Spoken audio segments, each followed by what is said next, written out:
Serata conclusiva, oggi la premiazione della seconda edizione dei laboratori estivi che il CPIA organizza per la seconda volta, appunto. Sì, è la seconda edizione di un'esperienza favolosa, stupenda. Il laboratorio estivi è proprio questa, un'iniziativa che abbiamo voluto ripetere visto l'incredibile successo dell'anno scorso.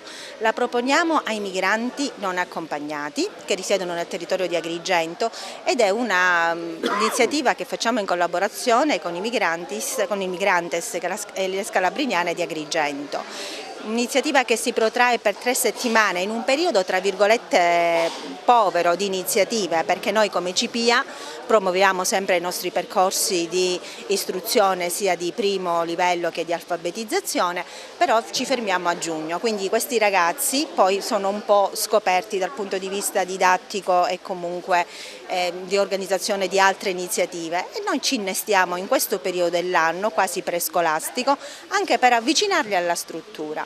E il successo è notevole, ci sono laboratori di tanti tipi, ma soprattutto abbiamo anche un torneo di calcio che abbiamo fatto e stasera ci sarà anche la premiazione di questa bella iniziativa con medaglie e attestati di partecipazione. Un'iniziativa sicuramente interessante che ripetete per il secondo anno di fila, che ha visto il coinvolgimento di tanti migrantes in collaborazione con il CPIA. Oggi la premiazione, ecco, come si svolgerà l'iniziativa e quanto è costata e che tipo di obiettivi avete raggiunto.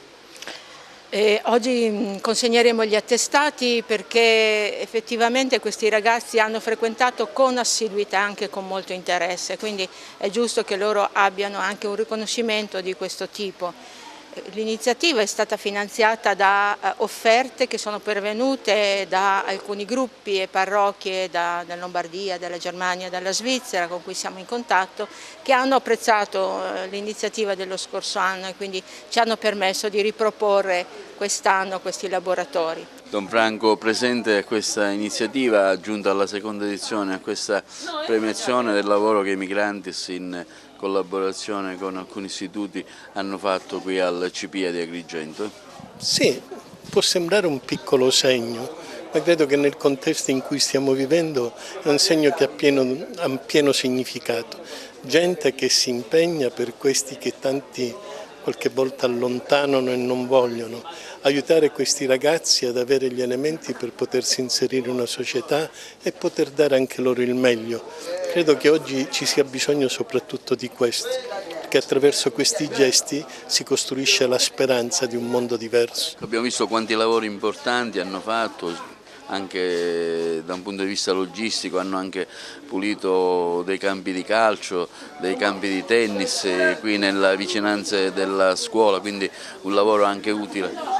Sono esseri umani a cui piace vivere, hanno voglia di vivere. Anche noi, come per poter vivere meglio, cerchiamo di migliorare i posti, i luoghi dove viviamo. Credo che anche loro abbiano questi interessi. Se vengono scartati è chiaro che non sono aiutati a cambiare in meglio e adattarsi. Se invece ci impegniamo per loro, credo che dei risultati e anche buoni si avranno. Anche perché in questo momento è importante anche far capire la loro presenza in un momento in cui magari c'è chi non vuole la presenza di queste persone nel nostro territorio italiano. Sì, per fortuna le vecchie bilance avevano 2 piatti, mentre sembra che ce ne sia uno che sia più pesante, però ci sono tanti segnali nell'altro piatto che dicono che probabilmente anche una società a colori è una società che può essere buona.